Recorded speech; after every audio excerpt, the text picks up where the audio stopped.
Engari korongo I hoko. I nā tā kete. I nā tā mitaki. Kouta ki runga ki tō tāua iwi mō. Kaua noi ho, ko te mana motu haki. Kaua noi ho, ko te tino rangatira tangi. Engari ko taku reo rangatira. Tano hia mai koutau I taku reo rangatira. I roto I nā tuhi. I roto I nā āhuatanga, o roto I o koutau tanu. Eki. Nā wai ho atu te mana ki a koutau ki te tohu mai ki te ao Māori. Me pēhea tana aro atu ki tana reo Māori. Eki. Tau reka.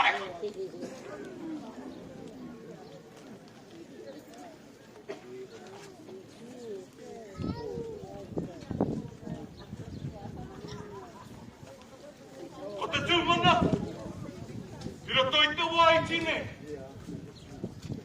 Karongo koutou. I nā āwhero nui o te ao Māo. E kite nei au I te ringa o Shane Jones e pēnei anu. E mahara nau te wai tai mai koe ki maunga pōhatu. I te whakatūwhera I taku whare. Whakatakoto I a mātou te ahuatanga. O nā mahi, tāmi.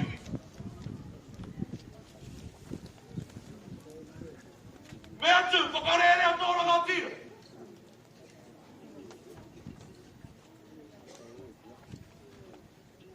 Hea te hua ka paha. Ko te ahuatanga kāre, e maramana ki roto I aha.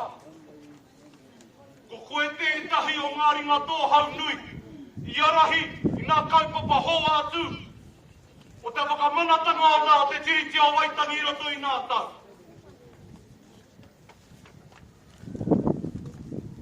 Kua huri tuara mai koe ki te ao Māo.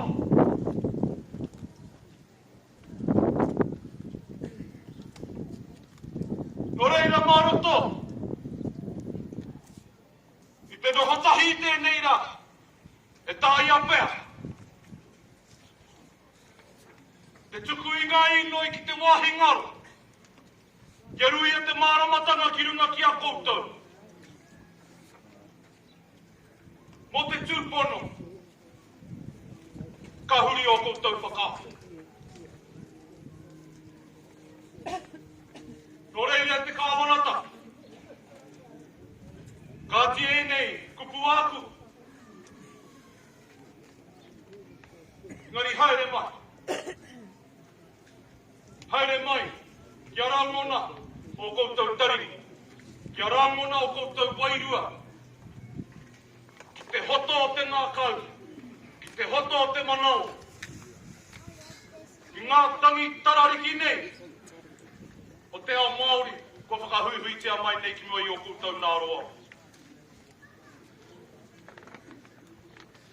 No reira, kei ngā piha o te kāwanatanga. Koutou, nā koutou e noho mai nai muri. Nā ringa nā wai o ngā minita kāwanatanga. Kia koutou nā Māori kia kaha. Kia tiki nātu ko te kōrero o taku tipuna rua kēna. Hei whakawe au I tana iwi. I mahue mai ki runga o maunga pōhatu. Ka ora hoki koutou. Ka ora hoki koutou. Ka tāunu hia koutou. Ka tā kete hia koutou. Ka tāwi hia koutou. Engari e hara mō koutou ke mōku ke. O te korouri au iho ngā mano ke. O reira I roto I te pōuri, te māramatanga e titianu. Ka wai hoi roto I nā tūmana, I ngā wawatu. Hai para I te huarahi kukamia. O reira, kei te kāwanatanga. Haere mai. Te nā koutou, Tēnā koutou, kia ora hui hui tātou katoa.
Haere mai, haere mai, haere mai, haere mai. puakanga kōrero ki runga ki tō tātou mana. Haere mai kūtou kawea mai ngā whakaaro. E roki haere nei no tō ia kūtou. Pāriki ngā mai ki runga ki te marae. Ia mō hio teiti me te rahi. I te iarere o te whakaaro. E pupu mai ana ki roto ia kūtou. Haere mai, haere mai, haere mai, haere mai. E haka i te mea kaore nei au i te whakapono ki ngā ārero Māori ki roto i a koutou hei whakapāke hai ngā kukore. E no me huri pēr ki te reo raupatu whenua ki a māramama iei ki a koutou ki kāwanaka. Prime Minister, Deputy Prime Minister, tēnā kōrua. Welcome. Welcome. It's absolutely fantastic for you to show up with all of your friends and your colleagues here in Ratana to sit, to listen, and to discuss the important issues of the day. We know there could have been some trepidation, like last week at Turanga Waiwai. We only had a couple from the three-headed Taniwha government, and then we had in New Zealand today. But it was fantastic to have that representation, to hear and feel the wairua of te ao Māori as they spoke. Prime Minister, it's fantastic to have you here to be able to hear firsthand the issues that are confronting te ao Māori. Because last week at Turanga Waiwai, I take note, we are watching very, very closely with the rhetoric coming out of the Roundhouse in Wellington. And we heard, Shane, that it could have turned into a monumental moaning session. But actually, to hear and to feel the pulse of the people, it was one of promise and hope. It was one, of course, there are some issues that need to be discussed and traversed, not only on the marae, but in every forum where people have the opportunity. But in the main, it was about setting a pathway of kotahitanga and manamotuhake. Kia ora. And a pathway of kotahitanga and manamotuhake that hears the voice from the flax roots to the board tables. That helps to guide the conversations with you in every facet, that we can work together based on Te Tiriti o Waitangi. Because there wasn't one person, and I got to say that it was the majority of te ao Māori were represented at Turanga Waiwai last week. But there were tangata tiriti as well. There was the diverse communities across New Zealand that felt that they wanted to be part of the conversation as well. And so there wasn't one person on the marae that said that Tiriti o Waitangi is sacrosanct in our view. It was the same when Ratana walked with the Paipera and Te Tiriti o Waitangi. Te ture wairua me te ture tangata. The Tiriti o Waitangi, and I understand. And I was buoyed, Shane, by your interview on breakfast the other morning, when you were a bit shocked by the MOJ advice, because it hadn't arrived in front of your eyes at that point in time. But actually, it feels like there is an undercurrent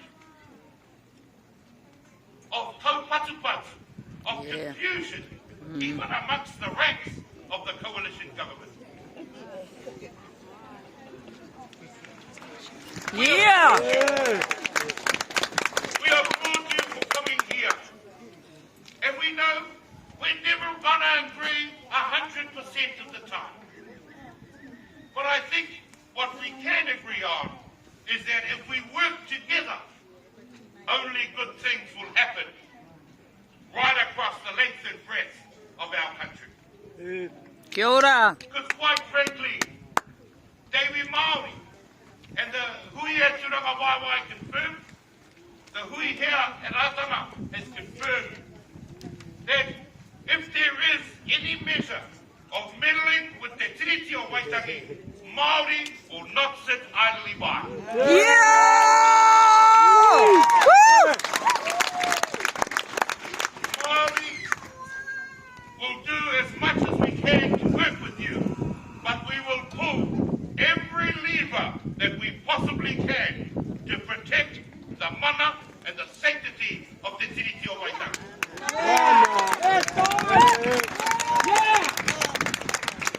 Our view is that it is a relational commitment by the Crown to Māori.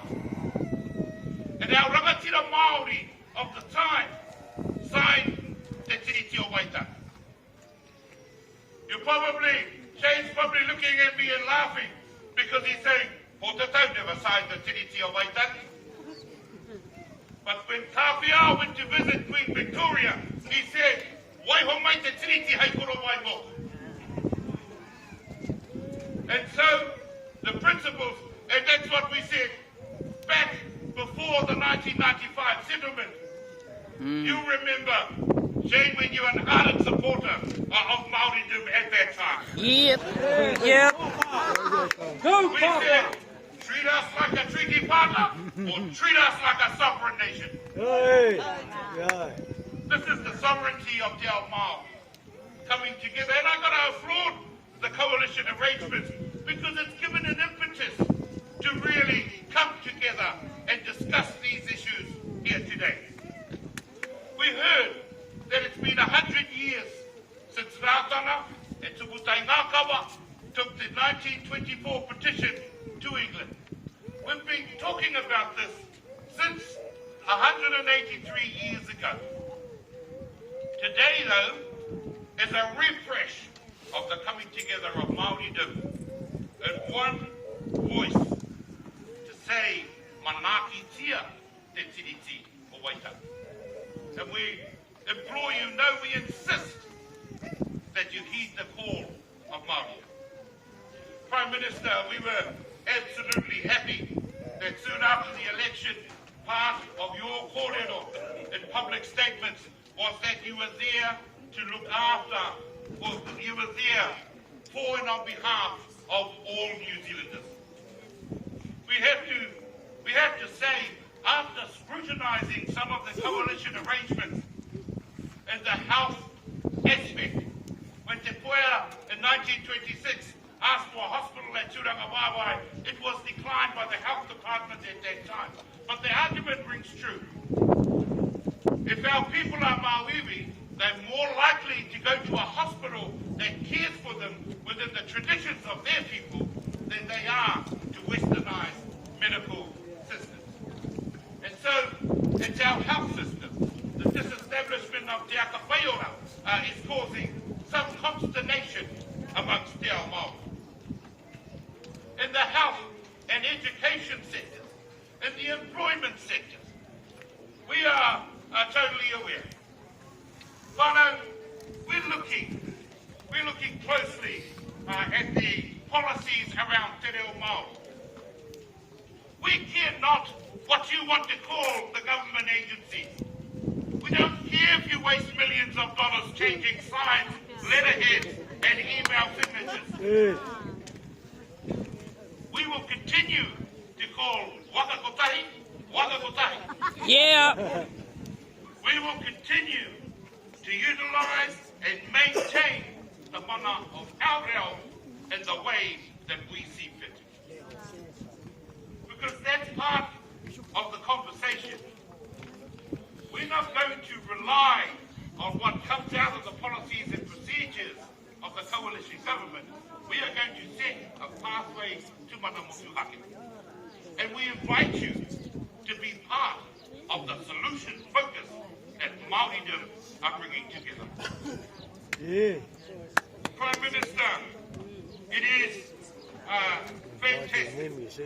And so we invite you to be part of the solution focus.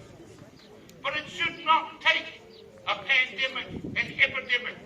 It should not take cyclones up and down the country or floods in our regions. Because Māoridom opened their hearts and their marae to everybody in their communities. And we say there are some awesome lessons in our recent past. Māori-led, government-supported. Please, don't be so blasé as to think that you can work to us. You must work with us Yeah. to find the solutions for all communities. Yeah.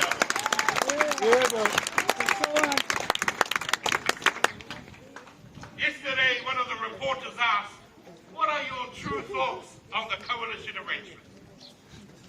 And after a bit of scrutiny and taking advice from kaumātua and rangatahi alike, we sort of come up with the notion that it's repeal this, disestablish that, abolish this, all of the negative framing of the language. So we're asking, what is the plan, Prime Minister? What is your plan to go forward?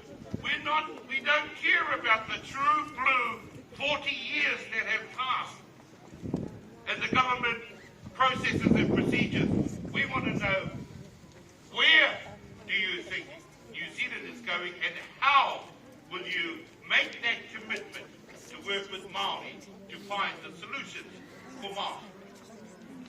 Prime Minister, we want to thank you. You and the Deputy Prime Minister. Well, Winston has been an attendant at Ratana Pa for many years. E ka nui te pihi I rā whakapapa o Miniters.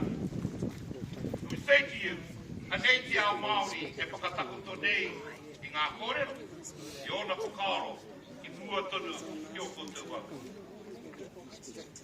We want to leave you with one message. And the message is the tiriti o Waitangi is sacrosanct in the view of te ao Māori. We truly believe that the only treaty in town is the one that was written in the indigenous language. If some of your colleagues don't understand that, we will put up our hands to make sure that clarity is offered to one and all in this coalition government. Yeah. We sure as heck don't want you to be confused about the text of the tiriti o Waitaki. And with some people trying to rewrite the intent and actually the words of the tiriti, we will not sit idly by and let that happen without a fight. Prime Minister, Deputy Prime Minister, and all of your colleagues from Parliament, ngā apataki o te kāwanatanga o tēnei whenua. Amo hi ake te ora o te ao Māori. Mana ki tia ki ngā taumata o te rangi. Kua whakakotahi tia te ao Māori I te aki I ngā kōrero nei. Tēnei te mihi, tēnei te mihi, tēnā koutou, tēnā koutou. E tama, whakatika ngia mō hoa. Tēnā koutou, tēnā koutou.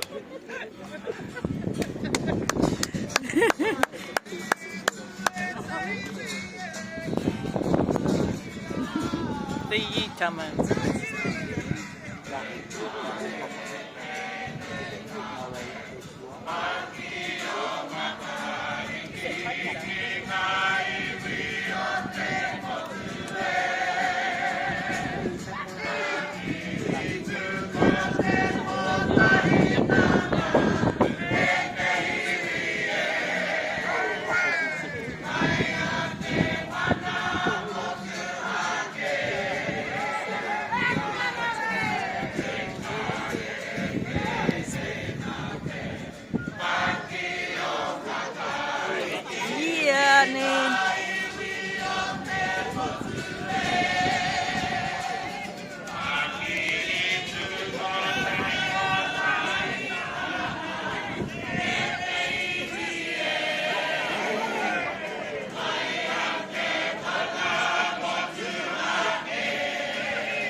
kōrero. Tā kiri tū te kotahitanga. Tā kiri tū te mana motuha.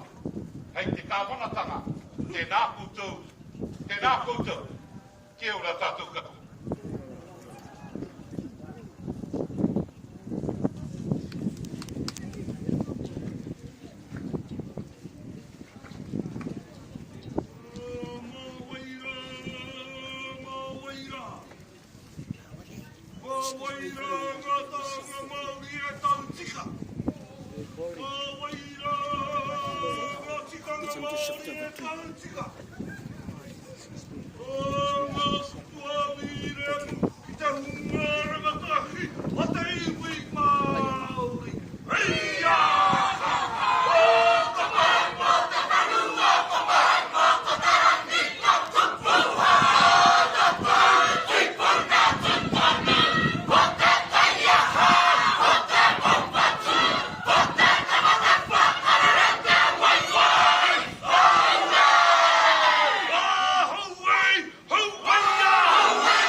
Ai. E te iwi morehu, maranga maira. E te iwi Māori, maranga maira. E te iwi o te motu, maranga maira. Maranga maira, i runga noho ki ngā kōrero, wa whāri ki hia maina, e akuranga tira ki mua, i taku tū kōrero nei. Maranga maira tātou, i runga i te wairua te kotahitanga. E te nuinga ngā kōrero, wa kōrero tia, i tō tātene hui huinga. E te iwi morehu, e te iwi Māori. Maranga maira, i runga no, i te whakamānu watanga. Ki tō tātene pāpatahu pāti ki huru rātana. E tōna rā whānau, ka tū nei tātou i tēnei rā. Arera maranga maira, e tigana, tūtika. Oe anō rā, e te tumuaki, o tō tātane hāi, manu o te kohamutunga. Toi noa ke anō rā, e taku kingi, o ruatahi, e te mākau hariki. Uri kauana, ke a koe anō rā, e te whare a te hirau, e te tumuaki o te kingitanga. Huri nō, a kureuranga sirama, e ngā iwi o te motu katoa, tēnā koutou, maranga maia. Ke ta uria ke te kai o te kōrero, ke a koutou e te kāwanatanga, i tō tatunga ki runga, i tō tātene marae, i tēnei rā. Ka tau tuko hoki ngā kōrero, mure atu nei ki a koutou, nau mai, haere mai, whakatau maira. Haere maira e te kāwanatanga. Te noho tahi ki a mātou, ki te wakanui a ke anō rā, i te kaupapa, kia kotahi ai tātou, te wakanui anō rā i te rā whānau, a taku pōti ki Miniters rātana. Haere maira, ki te noho tahi anō, i te rungo, ki te nuinga o ngā kōrero, wa whāri ki hia. Ai kai mātau koutou ne hini ngaru i tēnei wā. Haere maira koutou, i runga anō, i te mōhio, tēnei anō rā hoki, te marae, e whakatapu ai, e te wairua tapu. Tira, i te warua ngā rā o noima, o tahi pano i warau, te kaumāwai, te tau.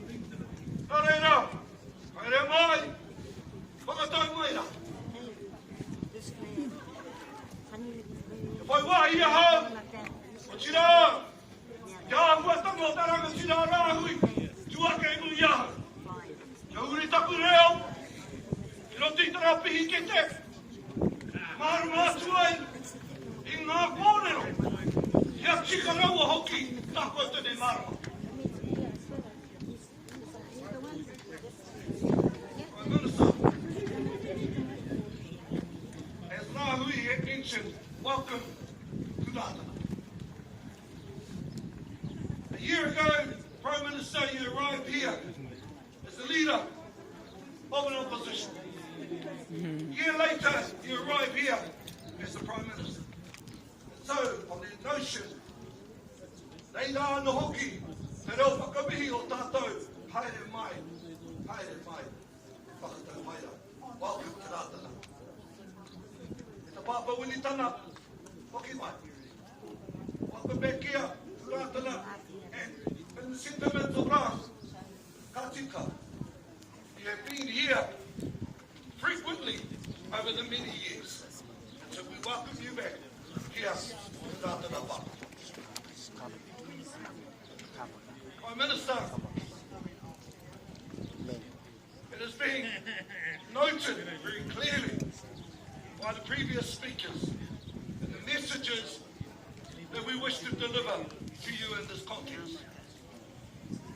It is also noted, Prime Minister, that in your ascension to the realm of government and to the realm of being the Prime Minister, you were quoted for saying that we will provide better outcomes for Māori. It is honest to say we are finding that very hard to see that at this time. What we do see is the first part of the word outcomes, or like Māori, outs. And we are left with the last part, how come? We want to send that message directly to you, Prime Minister. We thank you for being here today to hear our voice. We thank you for taking that opportunity, and we look forward to continued discussions on how we can work together, on how we can move forward to the future, on how we can realise the aspirations of the petition that was mentioned in 1924 by the Pōtiki Ratana, where 30,000 plus people signed their petition to ensure that the mana of the Treaty of Waitangi is embedded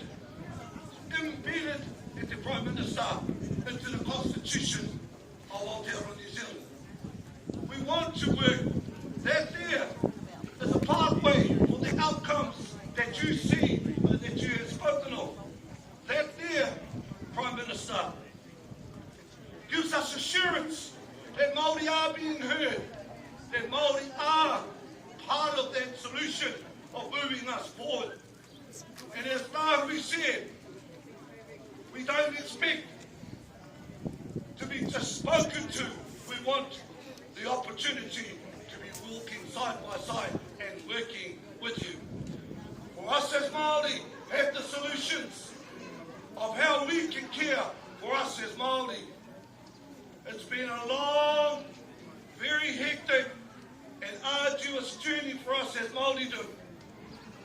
And every year we hear many promises. And every year we hear many great initiatives. And we are still waiting. And we are still waiting. And we are still fighting. So, Prime Minister,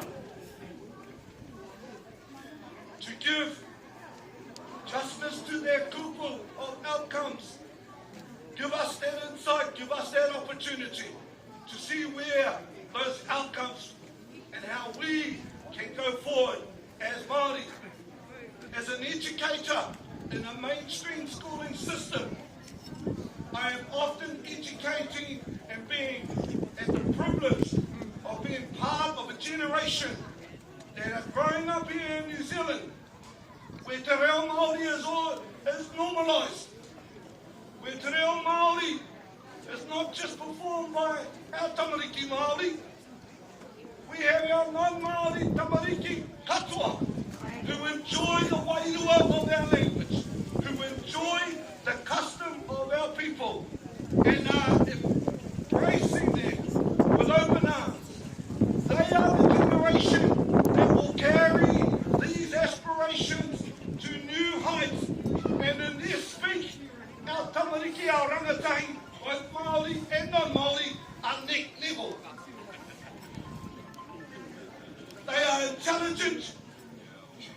They are innovative, they are creative, and they embrace cultural diversity with confidence and conviction.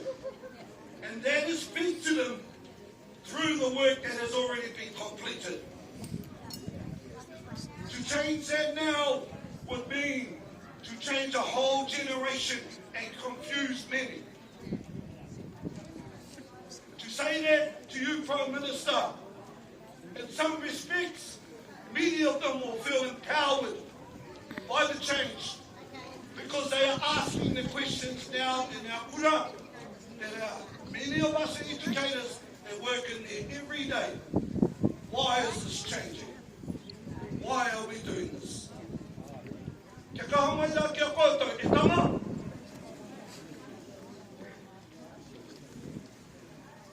Piki mahi e hoa, kei rungi a koe.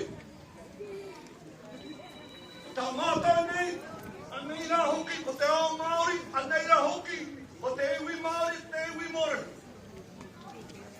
Last year, tama, when we were at Harihaka, whakatakoto ai, te rangatira, arua kere kia tātou.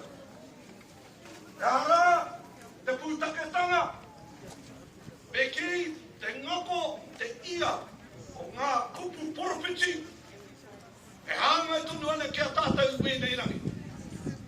Kai ka ora tonu i hoa, ngā kupu poropiti. Anei rā hoki, te ara poropiti e noho tuturu mai rā, ki runga i a tātou. E tama, ta mātou, tika raua, whakatikangia. Whakatikangia. O ia nō rā, kia koutou e te kawanatanga.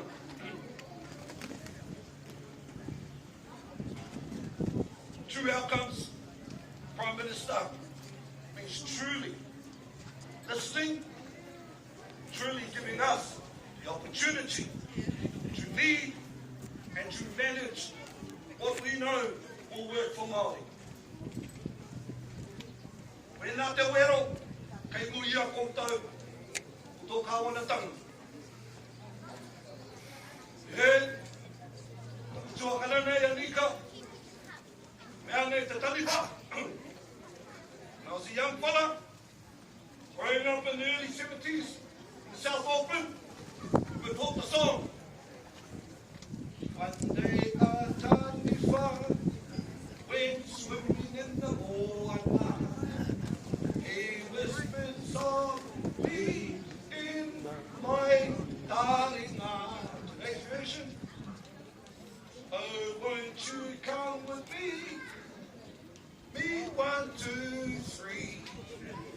Oh, where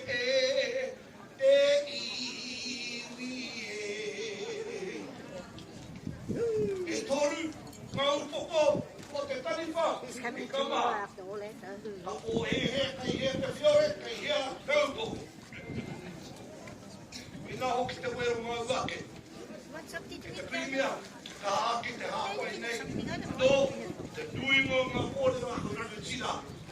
Kōrero tia nei, hari te mea, mā te tupatoru nei, ngā kōrero. Mā te iwi tātou katoa, e whakakutahi nei tēnei wā, e kōrero. Mai i te huatanga o te wiki kua tahake, tainoa ki tēnei wā, a pōpō, a kuhake, e ngā tau maha, ka he mai ana. Te kōrero o ki continue to be the same, Prime Minister. Mai i tēnei wā, ai rāno, tēnei wā, ngā rangi te he mai te. Kei a koutou anu rā, me ki, te wero ni, ki noi i tō koutou e āko. Kei anō, te kutumaki, ki, te āre ki, āmurau ka tika mā, tātou e te iwi.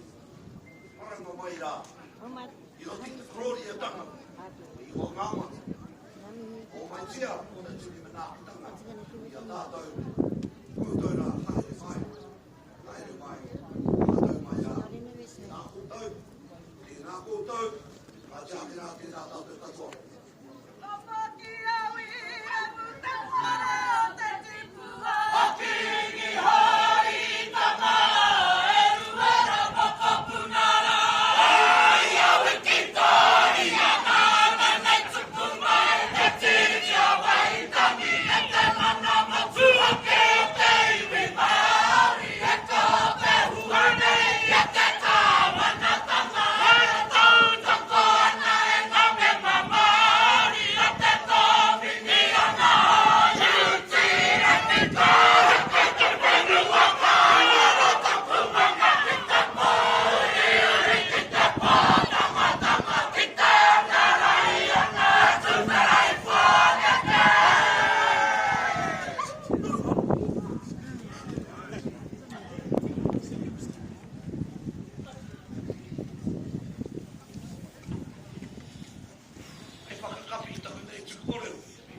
tuturu ki te kaupapa matu o tātou.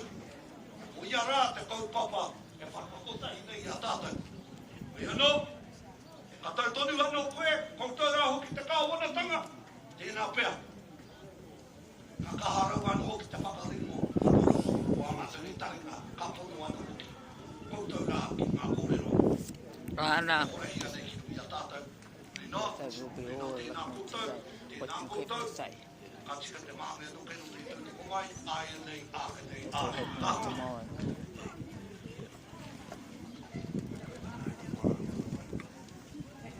Come on, Tama, koko e te tuatahi. I pōku ao ka watea ki te whai ao ki te amarama.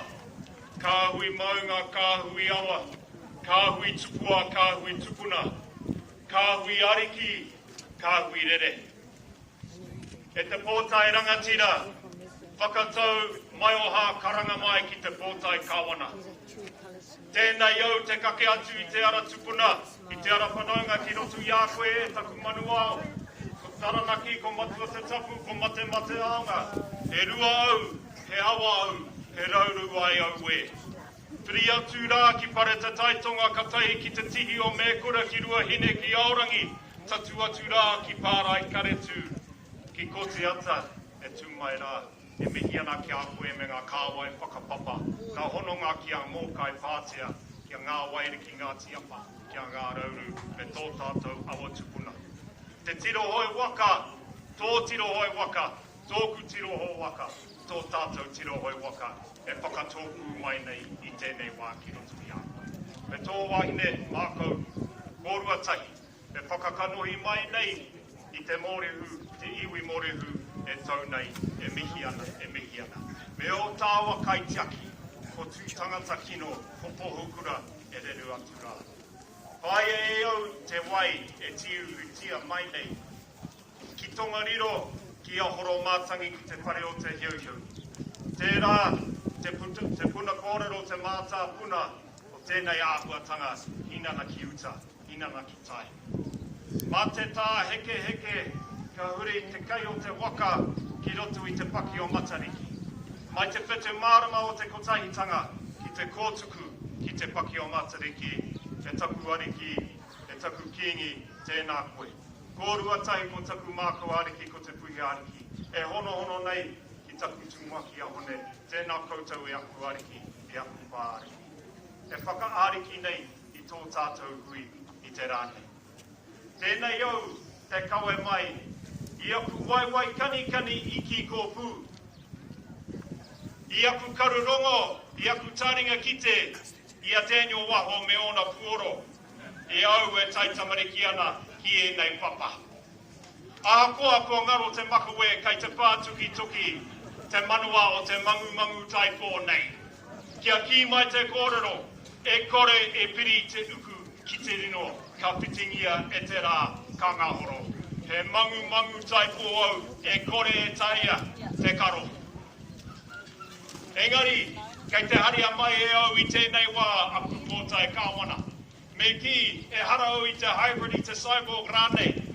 Engari nā koutou au i puawai mai ai. Nā reira tēnā koutou. Ngā mate o te wā e uane kōpuna nei ki rotu i a tātou tērā hui a rewiti. E tatu atu rā ki te kuro o tupu. Whai e ia me ngā hoa haerea hene kahukura te kanoa mā. Anarurangi huia. A Tere Ray, a Whetu Marama Māreikura, a Suzy Wahapa, te Tamaiti, a John Tamehere, Ti Rāmutu, a Pēni Henare, a Tikarohia Marama. Mērā o ngā kātū, mate o te wā, o te kaupe ko te taunei, kua huri ki tua o Pāmama. Ērā e kawe mai nei, kia rongo mai te kōrero, te waiata, a tōku tupuna. Kato kia e te anu mātau e rā.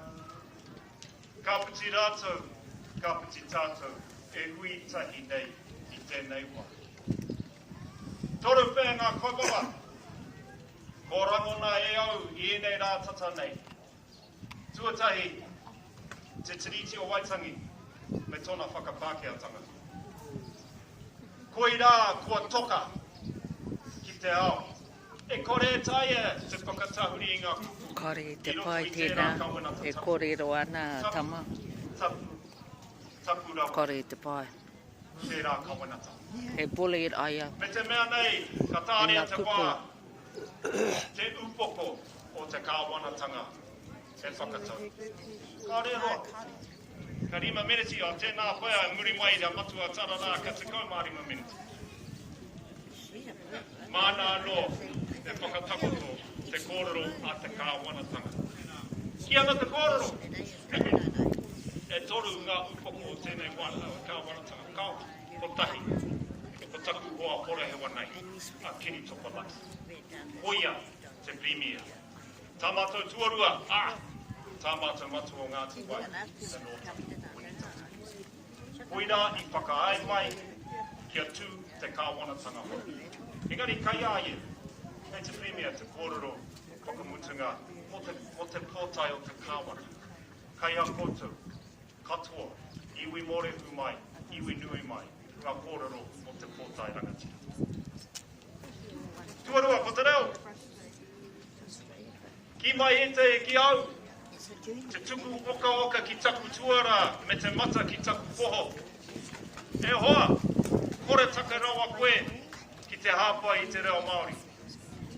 Ko tāku me kōrero tahi tātou i te reo Māori, ki te kata, ki te Aotea, ki te Paremire, ki Wharanei. Kei te mōi o taku tuakana rāhuri, e ngana anau ki te whakarewa i tō tātou reo ki te Paremire. Me he pingi pi Māori ahau. Kia kōrero aupō o ao, kia kore engaro pērā i te mō. Ka reira, tai hō ngā kōrero kai kirikiri e whāna ki te reo Māori e putana i a tama. Kia hoki au ki te paipera tapu kia machu, tōna whārangi tuawhitu. Kia kaua e titiro ki te o tauta, ki te karu a te taina. Kia kore te tuakana i te kurupai i roto i tāna ake karu. Koira hoki e mōri o te ana, te kaua mai o te mōrihu, o te māngai, te tiriti o Waitangi ki tēnei ringa, me te paipare tapu ki tēnei ringa. Nā reira, koira hoki, tā mātou e paikaha nei, e whaka hohoho nei, kia kōrero Māori, i te ao i te pono, aha kōkōhea, aha. Ai, uriro ki au, te tautoko e nei mahi a te māngai pā, te taurapiri te nauma, te mātāwai, engari kōrero tia ki o tātou ake kauta, ki o tātou ake marae. Kia kaua e riro a te kāwanatanga, e para i te huarahi. Engari mā o tātou hāpuri, mā o tātou kairi puata nei, mā o tātou rangataku rangatahi. Tuatoru, ko te kotahitanga, koira te ako matua, i roto i te tiriti o Waitangi. Te pukengatanga, ko te ukaipotanga, ko te kaitiakitanga, ko te panaangatanga. Engari tōna ata matua, ko te kotahitanga. Ka raue hoki, te noho ki te tēneti rangatahi, ki te taha o te aho Waikato, tērā te roimata tuarua a rangi nui i tāko haatu ki aru o whenua. Me te wangarongo hoki ki ngā kōrero kaunga nei, hiringi nei a te hunga rangatai. Me tā rātou i ki ai, kaua e waiho ma te kāwanatanga, mā ngā iwi rānei tātou te hunga rangatai e matāra. Engari kia ora e ti iwi. Kia ora e ti iwi rangatahi, kia pua mai ngā kōrero atu una mai. Tā reira, ko te kotahitanga e kia nei, kei raro i te tiriti o Waitangi. Mākua nei, mā tō mātou premier, e whakakiko kōrero e whāna ki tērā take. Tai o te wā, ko iwa wiki pēr mātou i roto i te kāwanatanga. Te rongo hoki ki ngā aue, ki ngā āwangawanga, mānuka e taunai ki aku tāringa ki te. Me te mea nei, kei roto au i te āwha. Te āwha tōranga pūnei. Ka mautonu ki te pito o te āwha e kore au e nuku. Ki ngā haupupuhi, pērā i a Dorothy ki Kansas, ka noho au ki te pito o te āwha tōranga puti. Koe rā tāku, te wai mare ki te mahi, o tō tātu ki roto o Tairimi. Ki tērā kai kane kai wāta heme wharaone ki ngaitai, ki wāhi ke, koe nei au e kawe nei ki ngā kōrero a oku tupuna mātua, patua te huarere ki te rangi Māori. Tēnā koutou, tēnā tātou, katoa.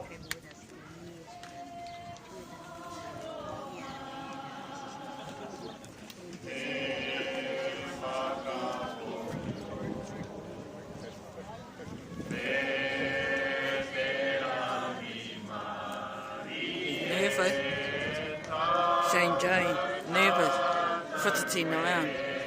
When he does that, yeah. So you speak next, that's why he's fidgeting. Te atua, haputakao.